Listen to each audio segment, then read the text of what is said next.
And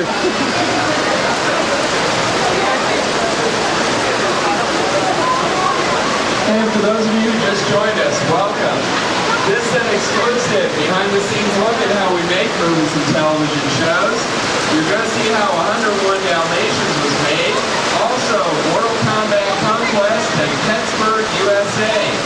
Back in January, we also filmed an episode of the TV show ER here as well. A while back, we did a short film right here called The Lottery with Bette Midler, so let's take a look at that.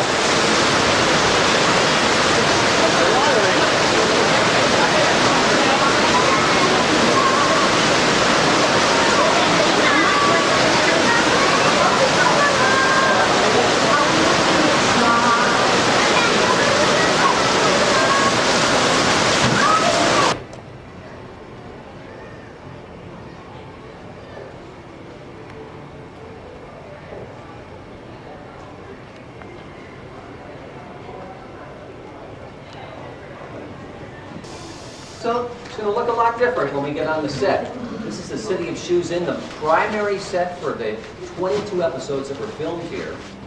Gives us an idea of what production goes through to get on the air and how sound stations are used. This is not a Disney production. It's another production company. They're allowing us to go on the sets. This is only the second time in 10 years we've been able to do this. Second time in 10 years, an exclusive tour. Tell people back home. This is their wardrobe area. We're going to come right through a conference room here. Come here, stay with us. That's all stay together.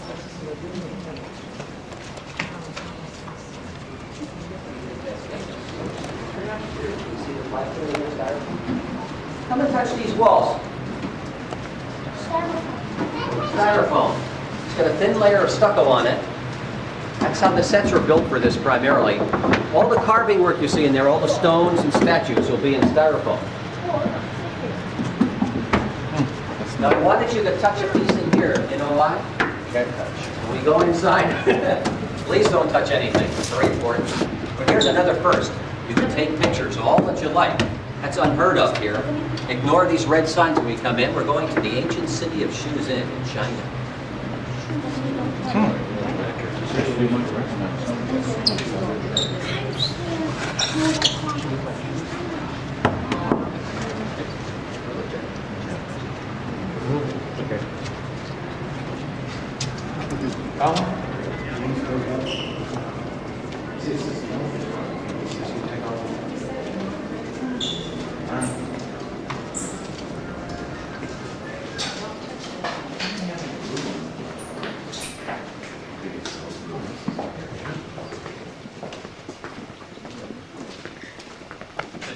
Plastic and then several layers of plywood, real thin just to make it quiet.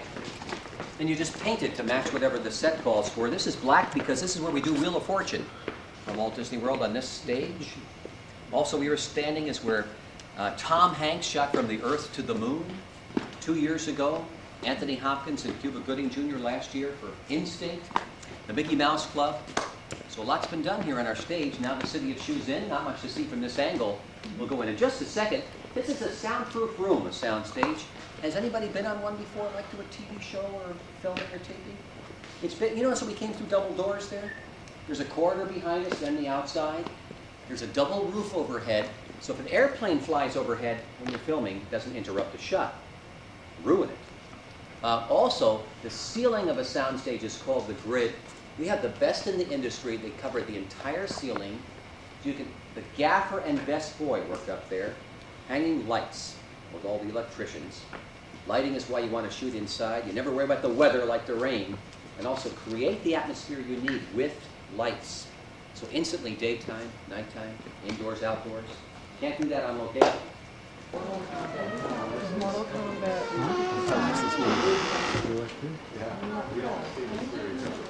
Oh yeah, we're in the back of the Backstage Pass Tour. You got a chance to look down. A little bit like home. Actually, yeah. Yeah. You pick it up on satellite. Our city here is made in the round, so all four walls are covered with set. With all the different angles here, no matter where the camera's shooting, you have the set.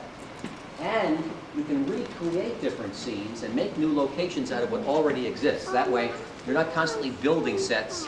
It saves a lot of time and money. So here, basically, the camera moves. Also, to make it look new and different each time, we can redress it. All these carpets you see here, baskets and rugs and whatnot, all props here, set dressing. When you change that out, repaint the wall. We have 8 alleyways here. You can paint an alley a new color, make a new location instantly. So that saves a lot of time and money as well. Also, to make it look bigger, we use things like CGI, computer-generated imagery, and digital matte paintings. They're done on computer.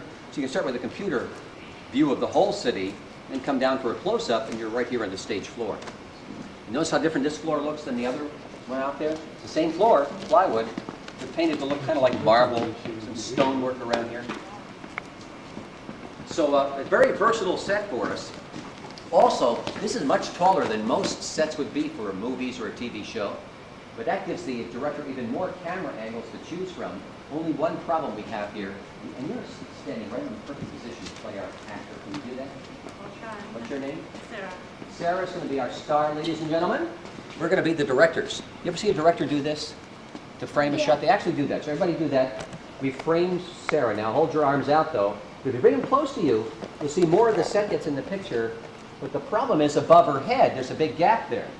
That's the Backstage Pass Tour corridor up there. We wanted those folks to be able to look down in here and see what happens when we want to film in that direction. We built a flyaway wall up there. That's hung from the grid by chains on motors. So we can push one button and lower that wall in place. Then it completes the scene. So we can take a close-up of Sarah, a long shot, medium shot, have nothing but set behind her. Isn't that great? So when you have a wall that moves in and out quickly, even in theater, it's called a flyaway. So you probably saw your first flyaway. Tell your friends that back home. We're going to take a closer look now. If you've seen the show on the air, the trading post is a key set. Let's see what door number 2. Watch this. Don't call him. Good. Right on in. Now, this trading post is where our 3 main heroes, Kung Lao, Zero, and Taja, headquarter. They also have their living quarters upstairs. And it's a very versatile set as well. On screen it looks much larger. It's built with specific camera angles in mind, with a lot of different rooms and doorways. We can use the same one over and over again, though. Like there's a door over here, and most of you can see. They could film a character going through that door, and they would come out in 5 different places in 5 different episodes. With a little creative editing, a little imagination of the audience. So we create the look of being someplace different, yet we use the same door over and over again. Don't tell anybody. So that way we save a lot again, using the same set. Now this is also what we call a fractal set, built to hold the weight of the actors and crew on both floors. Most sets, and much of this set, just for front, just to look good on camera, quite flimsy. This set has to hold their weight because we film characters going up those steps, do scenes upstairs as well, and then if a fight should break out by some accident, actually 3 accidents per episode because they're planned, with martial arts and a lot of stunt work, they could do one up there, break through the balcony, roll down this roof, land down here on mats, and not hurt the set. So that when you build one to hold the real weight, then it's a practical set. So the structure of this is just like a house. Everything else pretty much is the 1x4s. So pretty neat looking open house here for our trading post. We're going to go back out into the main courtyard and take a look at the single most unique set piece here.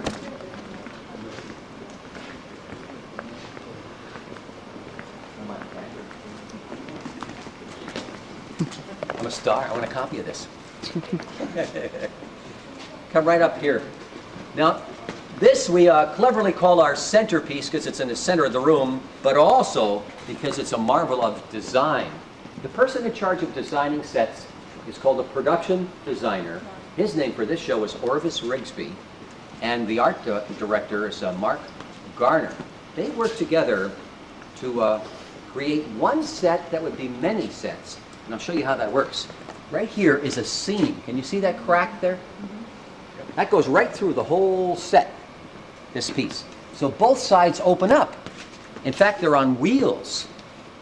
So we can open these up, create a new hallway, but not only that then, turn them around and create new sets each time. So you have a new alleyway, a new building, a new hallway, with the same small set taking up only a small amount of space here on the soundstage floor. I'll show you what I mean. We'll walk around it. This side is like a commercial, a little cafe upstairs, maybe a business down here. We come around this way. Did I get in that picture? I wanted to. Oh.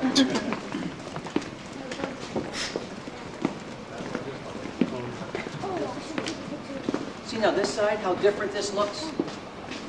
Whole different style now with the stone blocks. And what's that statue made of, kids? Styrofoam? Styrofoam. And you're not a kid, you shouldn't answer first.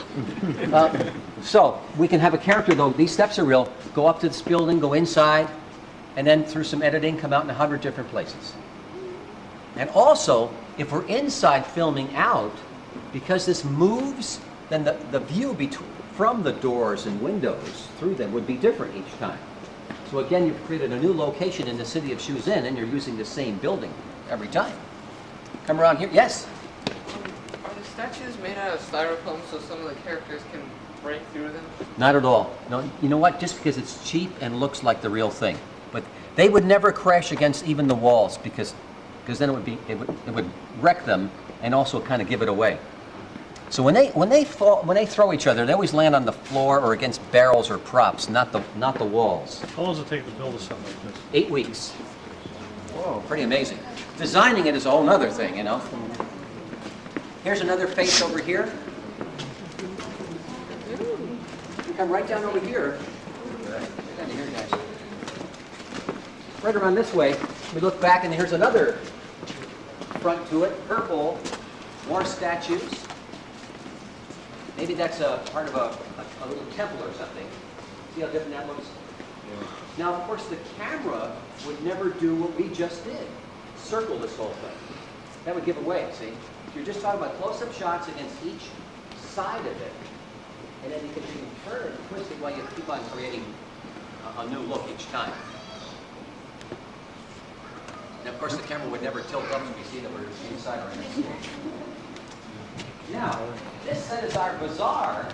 So welcome to the bazaar, my friends. This is where the heroes and villains alike come to buy and sell and trade, eat, drink, have a good time, get into a fight.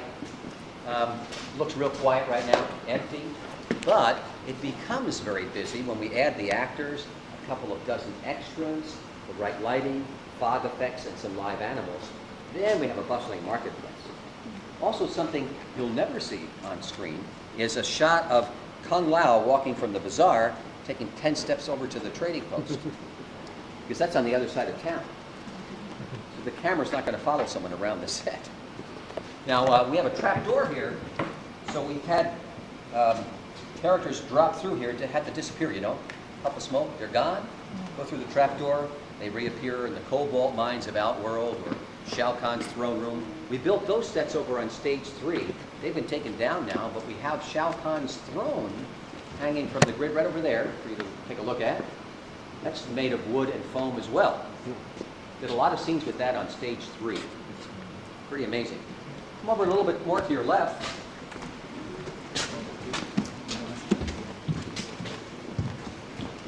Now we're going to take a further look at the painted backdrop. See what the buildings, the mountains in the background. But even so, it looks pretty flat and one-dimensional. So here's how that's used. These lights that are on now overhead are just house lights, work lights. They would never be on when you're filming. So they're turned off, and then we light that from behind. And all the places that were painted brown block the light. Where it's not painted brown, the light comes through. For the sunset, for the doors and windows. Isn't that neat? So that's how you use a painted backdrop. It makes it three-dimensional, the whole city. So that's why lighting just plays a huge role in all production work. They had 92 lights hanging overhead, most of them for daylight. Some were covered in blue shades for nighttime. And then they had real powerful lights called dinos for the sun itself And that would actually create shadows on the ground in different directions, indicating the time of day. Again, with lighting. So there's some lighting reality for you. Next to the lighting fantasy. So quiet on the set, everybody. Rolling, speed, and action. It's nighttime. Roll the playback, please, Jim. Now we've got the city at night. See what it's about? This is the moonlight behind us. Now come down here and take a look at the trading post at night. How different.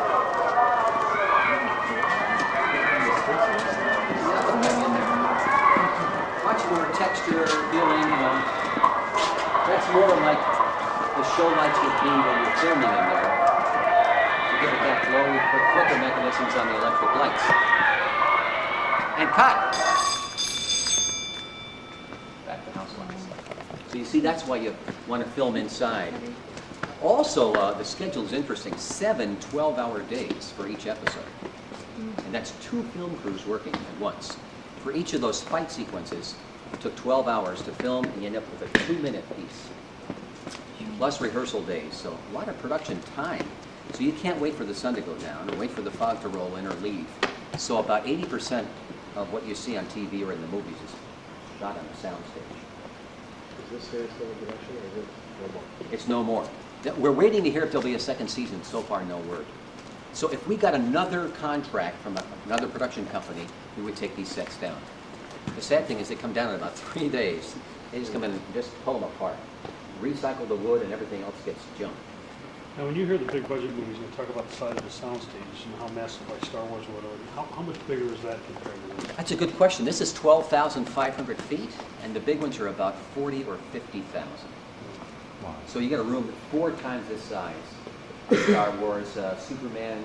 Over in England, they have the largest. Now they turned the Spruce Goose home there in Long Beach, California, the hangar. Yeah, what did they just finish the film there? The Haunting. As it was done in there. So that's, then you're talking airport hangar. That's why, in an environment like that, you can do anything. But 101 Dalmatians was shot in England, all indoors. Anybody see that movie? Yeah. When Corolla's driving through the country, it's indoors. When it's snowing in the lobby, out in the alleyway, Roger's house, all indoors. How about the park? The park was real. The park is About 95% of an episode, so they just blocked off the end of the wall, repainted it, took the props out, made it a steam room. Now it's an alleyway. the movie. We're going to go out to the dungeon. Don't be frightened. Well, it's not the soundstage. No, seriously. You know what another dungeon you have? No, not in the TV show. Boy, this is like some of the gyms